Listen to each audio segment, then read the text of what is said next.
The smell hit first, heavy and rich, like bone broth thickened with ash and bark. Then came the smoke, low and clinging, curling through the cracks in the boarded-up church hall until even the sickest children stirred from fevered sleep. It wasn't wood smoke, not really. There was something older in it, something almost dirt-like, and it came from the far corner of the room, where the mountain woman crouched over the pit she'd dug with her own hands into the earthen floor. Nobody had asked her to cook. In fact, they'd told her not to. Back when they first came stumbling into town, a thin line of wagons dragging through thigh-high snow, men half-frozen and women clutching blue-lipped babies, the townsfolk had made their terms clear. "There's not enough food for us, let alone you," the mayor had barked, pulling his coat tight like their hunger might leap out and touch him. "If you want shelter, the church is all that's left. But don't bring your fire, and don't bring your strange ways." And for 2 days, she didn't, even as the winds howled through the shutters, even as snow piled up so high against the walls that the windows went black, and the town's own stockpiles began to turn up short. She said nothing. She ate nothing, just tended to her children, 2 daughters,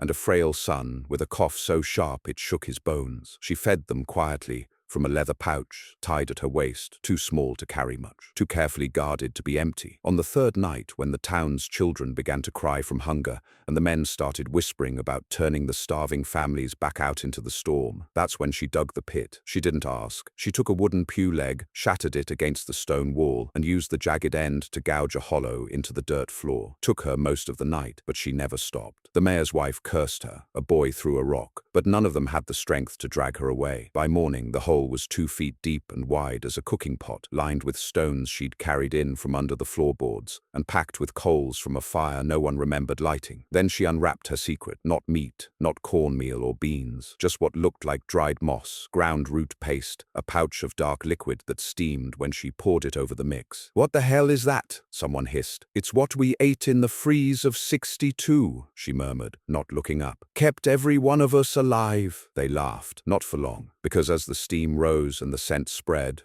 earthy, meaty, unfamiliar but real, the children stopped crying. Mothers crept closer, and when she ladled out the first bowl for her coughing son, and he swallowed and stopped shivering, the church fell so still it felt like time itself was waiting. No one asked again what it was, they just watched. And by that night 20 more bowls had been scraped clean. The mayor's own daughter asked for seconds, and the mountain woman said nothing, only went back to her pit, adding things no one could quite see: a pinch of dry powder from an old gourd, a glistening, leaf-wrapped bundle that steamed as soon as it touched the coals. The next morning, even the mayor came down with his tin bowl, red-faced and silent. Still, they didn't trust her. They ate her food, slept near her warmth. But when they spoke about her, and they always did, it was in whispers. "She's not from here. Mountain blood. I heard she eats bark and mice. She don't pray.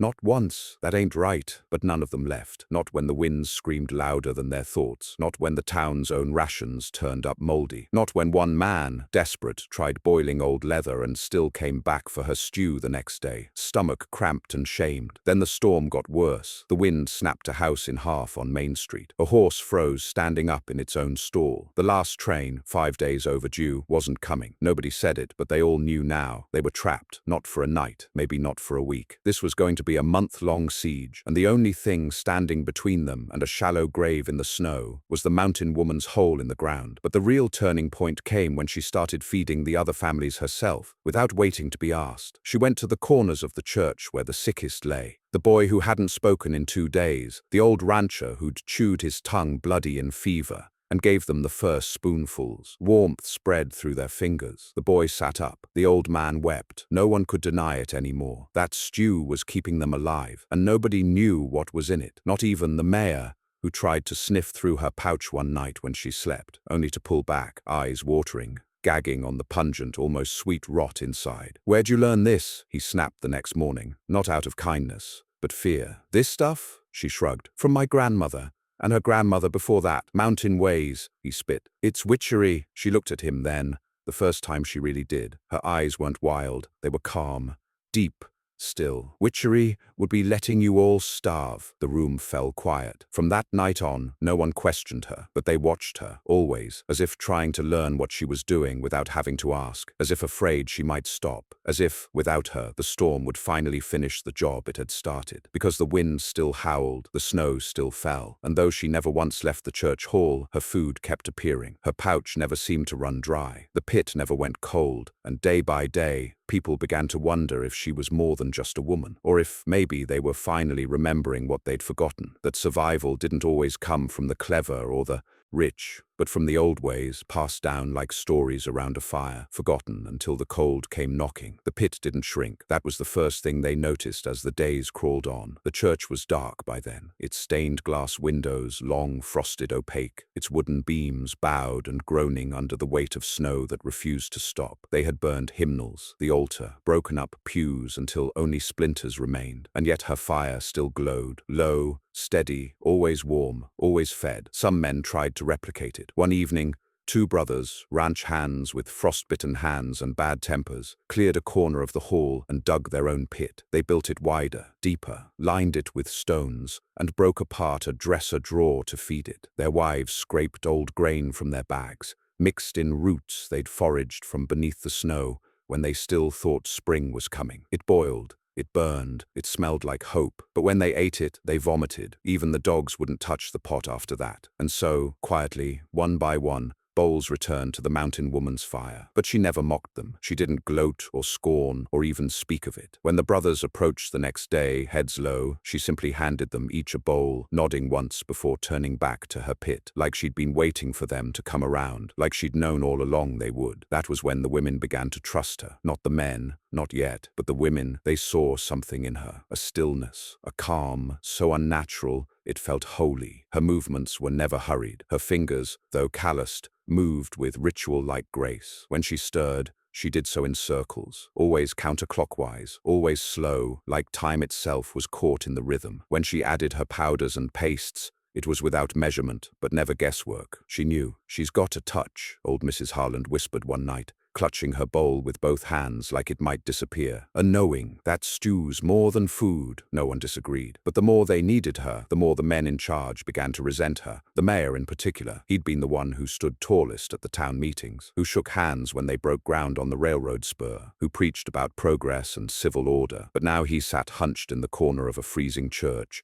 eating stew from the hands of a woman he once tried to evict. Every bowl she handed him felt like a weight, like a reminder of what he couldn't do, so he started setting rules. "No one eats twice in a row," he declared one night, voice hoarse, "until every child's had some." She nodded, said nothing. "No cooking after nightfall," he added the next day. "Smoke's drawing too many animals." She paused, eyes narrow, then quietly poured water over the coals and let the room go cold. By morning, 2 babies had taken fever. One didn't wake. No one said a word when she lit her pit again at dawn. But the mayor didn't stop. He began assigning guards to watch over the food, men with frostbitten fingers and axes they could barely hold, stationed near her fire like wardens. They didn't touch her, not yet, but the message was clear. She wasn't in charge. Still, she never resisted. She cooked, she fed, she knelt by her pit, her back to their mutters, her face bathed in the soft glow of the coals, and the food kept coming. That's when the rumors started. They didn't know how she was doing it. She hadn't left the church in days. No one had. The snow was too deep. The doors were frozen shut. Even the trapdoor to the basement had iced over. There was no cellar, no stores. She wasn't sneaking food from anywhere. And yet every day there was more stew. Some said she'd hidden food in the floorboards before the storm hit. Others whispered of a cache buried in the graveyard, of smoked meat wrapped in pine needles and buried near the chapel stones. One woman swore she saw her daughter's old ragdoll vanish near the pit, and swore the next bowl had tasted sweet and strange. But no one stopped eating,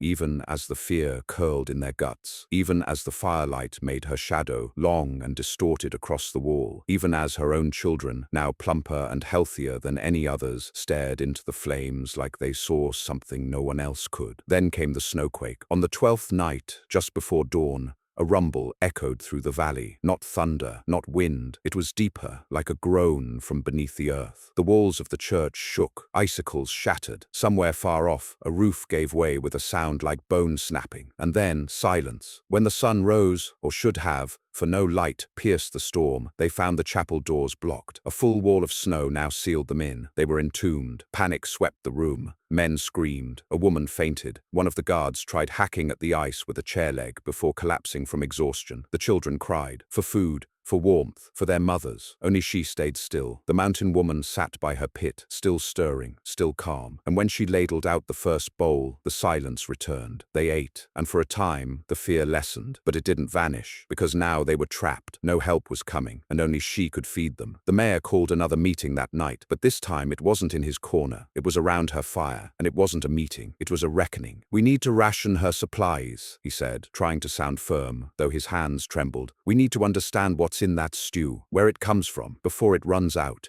"She's kept us alive," said a woman in the crowd. "Leave her be. She's using something unnatural," he hissed. "She has to be. You all feel it too, don't you?" They did, but not the way he meant. It wasn't fear anymore. It was awe, because some part of them, maybe the oldest part, remembered stories their own grandmothers once whispered. Stories of healing roots, of sacred earth, of cooking that wasn't just cooking, of women who could coax life out of bark and heat, who carried the memory of survival in their bones. And those stories didn't feel like myths anymore. That night, the mayor tried to seize the pit. He came with 3 men, one with an axe, one with a rope, and one too young to know better. They didn't speak. They moved like shadows, slow and cautious. Her children were asleep. So were most of the others. Only the woman was awake, sitting as always by her pit, hands folded in her lap, as if she'd been waiting. When they stepped into the firelight, she didn't move. "Step back," the mayor said. "We're taking control." She said nothing. He motioned to the man with the rope. But the moment he stepped forward, the fire flared violently,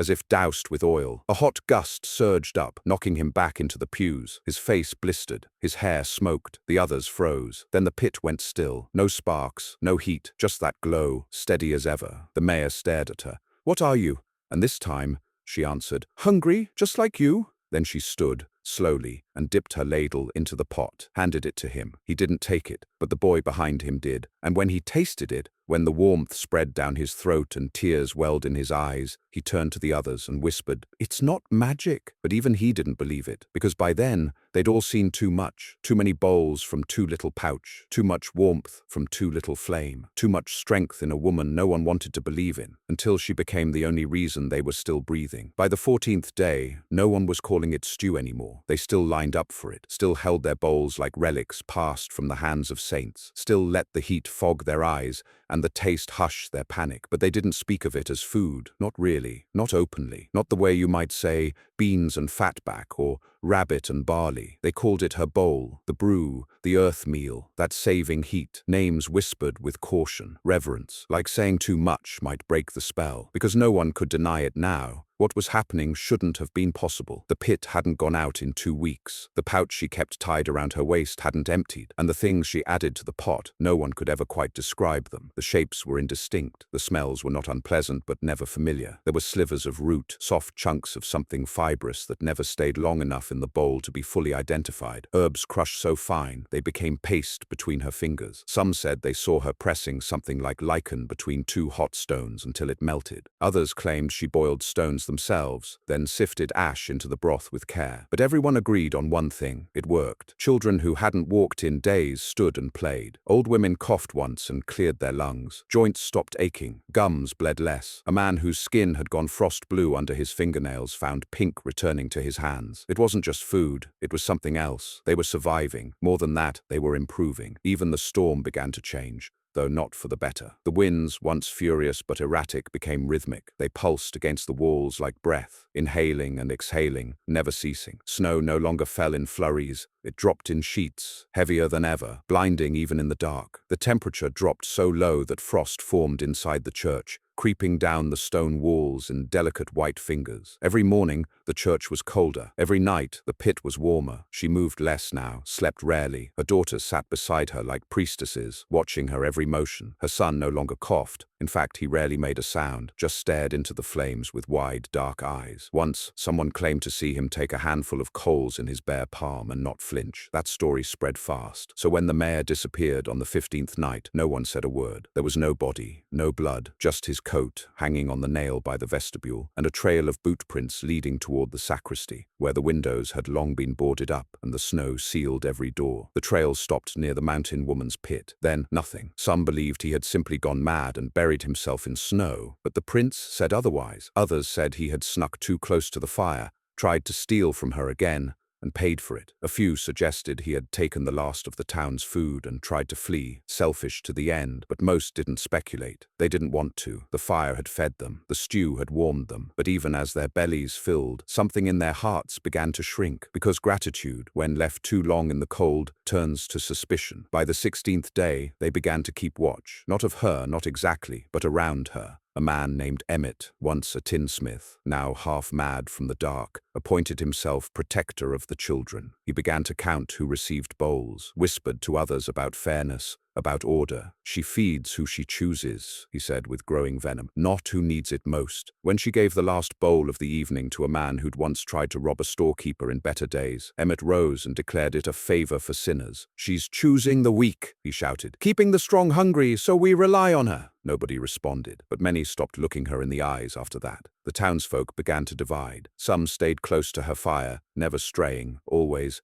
speaking in low voices. Others pulled their blankets farther toward the rear of the church, setting up their own cold corners, shivering but proud. It didn't last. By the 18th day, 2 children from the rear corner fell unconscious. The stew brought them back, but just barely. Their mother, face hollow and guilt-ridden, crawled back to the fire and stayed there, weeping into her bowl. But the distrust never fully faded. Some began to ask where she got the pouch. Others wondered what had happened to the old root cellar, long since buried under the chapel. Someone started a rumor that she'd been seen whispering to the pit at night, speaking words no one recognized. Then came the prayer circle. It began as a whisper from Mrs. Harland, now gaunt and pale but wide-eyed with piety. She gathered 3 others and lit a candle, no easy feat with wax nearly gone and flame scarce. They knelt in the far alcove of the chapel and began to pray, for deliverance, for clarity, for a cleansing of the unnatural. She doesn't pray, Mrs. Harland said softly. She stirs, always stirs. Never bows, never crosses herself. That isn't our way. A boy asked why prayer hadn't fed them. No one answered, but a divide had taken root. The mountain woman spoke less now. Her hands moved slowly. Her daughters began to handle more of the cooking, but never alone. One stirred while she watched. One added powder while she nodded. And still, the stew never ran out. Still, it nourished. Still, it worked. But on the 19th day, something new happened. A stranger came. He wasn't from the town. No one recognized his face. No one had seen him arrive. But there he was, standing at the far end of the church near the broken pulpit, snow clinging to his shoulders, a long cloak dripping meltwater onto the stone. His beard was thick,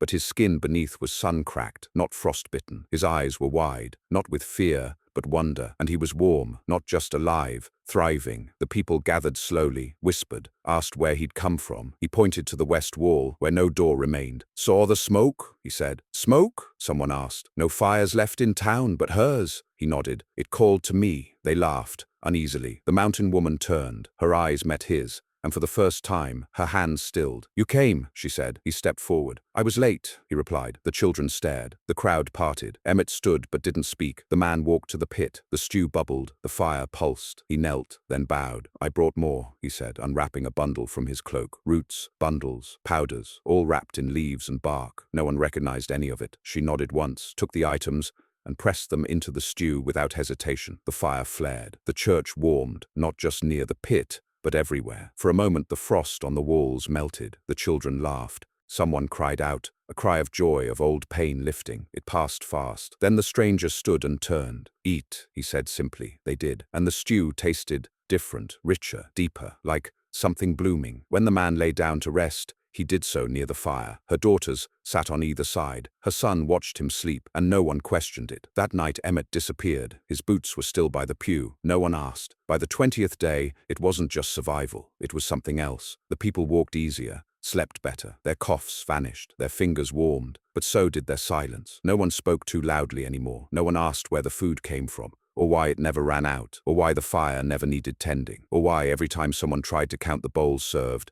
They always came up short, by one. And yet no one ever went hungry. The pit glowed brighter now, its edges no longer sharp. The stones surrounding it shimmered faintly in the dark. The smoke, once heavy and grey, now smelled faintly of something sweet and sharp, like herbs ground in rainwater. And the people changed, not all at once, but gradually. They stopped asking for seconds. They bowed their heads when receiving bowls. Some began whispering thanks, not to God, but to her. And though she never acknowledged them, something in her posture shifted. She no longer looked tired. She looked ready. By the 21st night, the sound of the storm changed. It was no longer the maddened scream of ice on timber, nor the violent howls that had once battered the chapel from all sides like fists made of wind. It had grown lower, slower, less frantic but deeper, rhythmic, not quite a growl, but something with weight behind it, a sound that made the pews tremble faintly, and the youngest children hide their faces beneath old quilts. You didn't hear it with your ears anymore. You felt it, down your spine, in your stomach, in your teeth. The stranger heard it too. He'd said nothing since his arrival, slept little, ate sparingly from the stew. Each night he would sit across from the mountain woman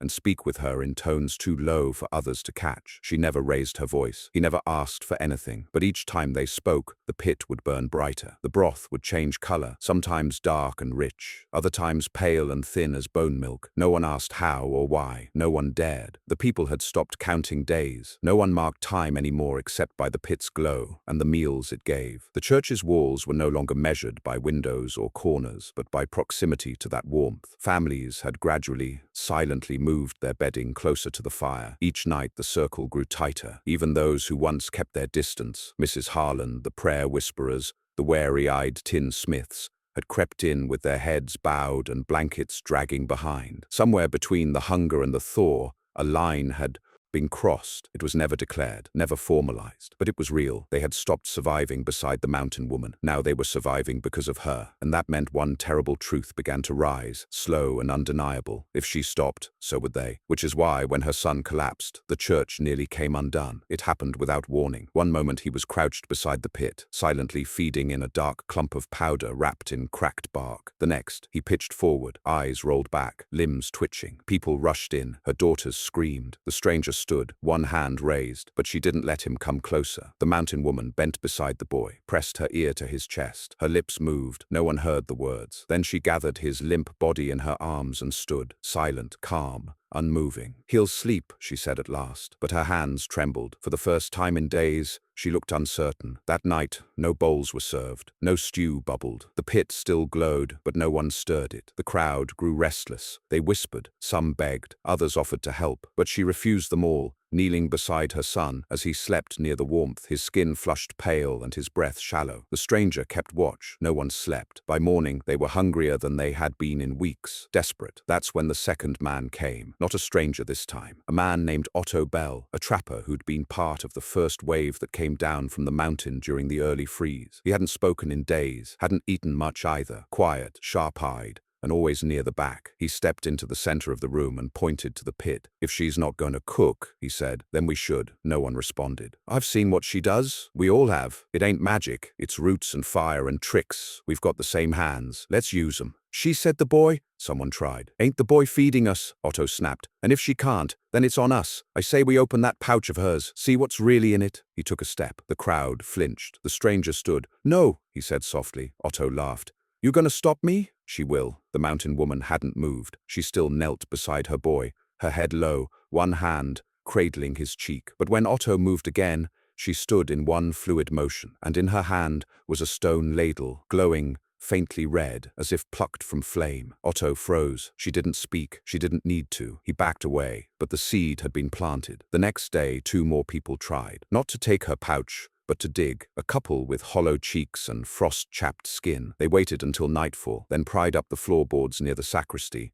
and began to scrape at the dirt below. They weren't quiet. The sounds echoed through the chapel, scratching, digging, whimpers of hope. The woman found them first, one of the daughters. She didn't scream, she just watched. When they noticed her, they froze. "We weren't stealing," the man said. "Just checking, seeing if she had something hidden." The girl said nothing. But when the mother came moments later, She didn't bring the ladle, she brought bowls, 2 of them, filled. She handed them to the couple without a word, and then pointed to the pit. They understood, and they sat there, by the fire, and ate, crying. But trust, once cracked, doesn't reseal so easy. By the 24th day, no one spoke in full voice anymore. The chapel had grown so quiet it rang. Even the children had stopped laughing. The stew was served only twice per day now, once at dawn, once at dusk. And each bowl was handed out by her daughters, their movements solemn, ceremonial. The stranger no longer spoke. He stood beside the pit, now like a statue, unmoving, his face gaunt but clear. When the smoke curled upward from the coals, it passed through him like breath. Some swore it gave off shapes, figures, tendrils, branches. Some swore it spoke. Her son still slept. His cheeks had color, his breath steady. But he did not wake, and every day she stirred slower, as though the pit had begun to take something from her. Then came the death. A girl, 7 years old, too weak, fever too high. Her parents hadn't said anything when she stopped moving. They simply carried her to the altar, wrapped her in blankets, and sat beside her in silence. They didn't ask for food. They didn't ask for help. They just stared at the fire. And from that point on, no one asked why the stew worked, because they were afraid they might break it. The mountain woman buried the child herself. She didn't ask for tools. She dug with her hands,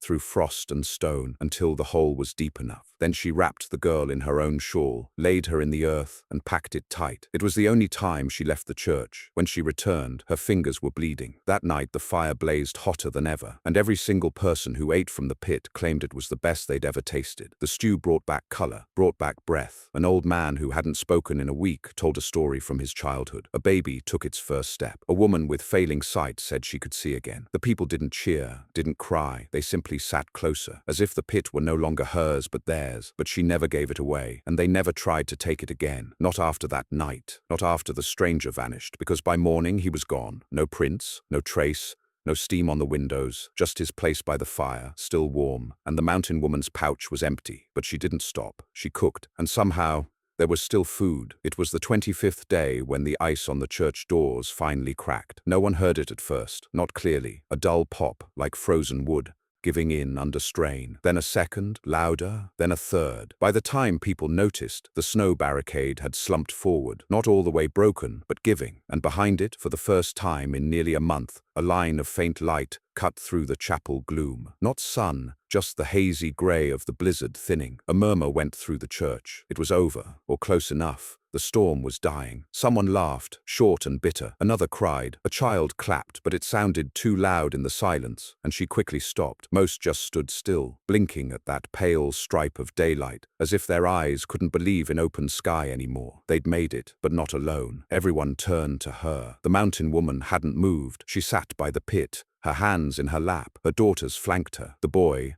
her son, was sitting up now, still pale, still fragile, but awake. His eyes were older than any child's had a right to be, and the stew pot was empty. Not just low, not simmering down. Empty, clean. The pit glowed softly, the stones blackened and warm, but there was no more bubbling, no more smoke, no more scent, just quiet, as though the fire had gone to sleep with the storm. No one said a word. The townsfolk stood there, ringed around her like a congregation that had forgotten how to kneel, their breath curling in faint wisps of warmth. They were clean-faced now, stronger. The frostbite had halted, the sickness had stopped, bones had knit, lungs had cleared. They were alive, because of her. It wasn't a guess anymore. It wasn't speculation. It wasn't something to whisper about behind blankets and bowed heads. They knew, and she did too. She looked at them finally, all of them, the tinsmith and his children, Mrs. Harland, pale and trembling in her shawl, the couple who'd tried to dig, the widows, the shop boys, the old ranch hands, and the baby who hadn't walked until her stew filled his belly. She looked at them like a teacher does before sending a class out into the world, and she spoke, just once. "Now remember," she said, "what fed you wasn't just roots and fire." No one responded. She let the silence stretch until it wrapped them all like wool. It was giving, it was care, it was all of us, whether you knew it or not. This, she tapped the edge of the pit, only works when you don't take more than you need, when you feed others first, when you keep the old ways, even when the cold tries to strip them from you. Still, no one answered. Then the boy,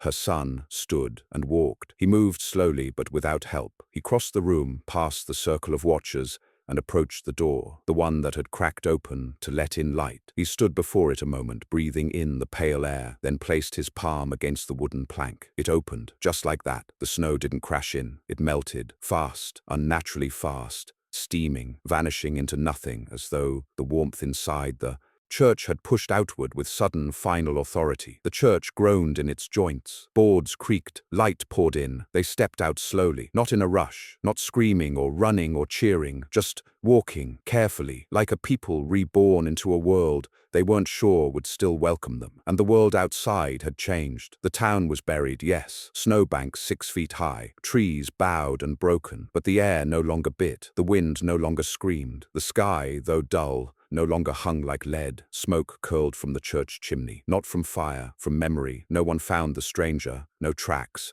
no sign he'd ever arrived. But people remembered him, remembered his bowed head, his quiet watch, his bundle of strange roots. Some began to speak of him as a messenger. Others called him a spirit, a guide, maybe even a ghost. But the mountain woman never spoke of him again. And when asked where she had learned her ways, she answered only once. "My grandmother fed a village once, in a winter worse than this. She taught me the pit, the pouch, the mix, but not the rules. I had to learn those myself." "What rules?" someone asked. She smiled, thin and sad. "That you don't survive alone." She turned back to the church then. Her daughters followed. The boy looked over his shoulder, just once, and smiled at the people who had once doubted his mother, once nearly turned her into an outcast. He smiled without bitterness, just understanding. And then he closed the door. They never saw them again. The pit remained, but it would never glow again. People tried. They dug in the earth, built fires, mixed roots and water and herbs. They gathered all the scraps of what they thought she'd used and tried to mimic it, but the taste was never the same. The warmth never lingered. The stew turned thin. The fire needed constant feeding. It wasn't just a recipe. It had been her. Still, they remembered. Years passed. Children grew. The snowstorm of that winter never came again. Not like that. But people prepared differently now. They taught their young ones to dig pits, to save roots, to look out for neighbors. They passed down her story not as legend, but as instruction, not fairy tale, fact. They spoke her name softly, rarely, with reverence. And when the next freeze came, lighter but sudden, the people gathered in the church again, not for shelter, but to remember, to cook, not just food, but together. And the pit, though cold, still held the shape of that first fire, that impossible stew, that primitive miracle. 1 woman, 3 children, and a way of cooking that fed more than just bellies. It fed hearts, souls and memories. The town lived on, because she had shown them how, because she gave more than food. She gave them back each other, and no one ever forgot it.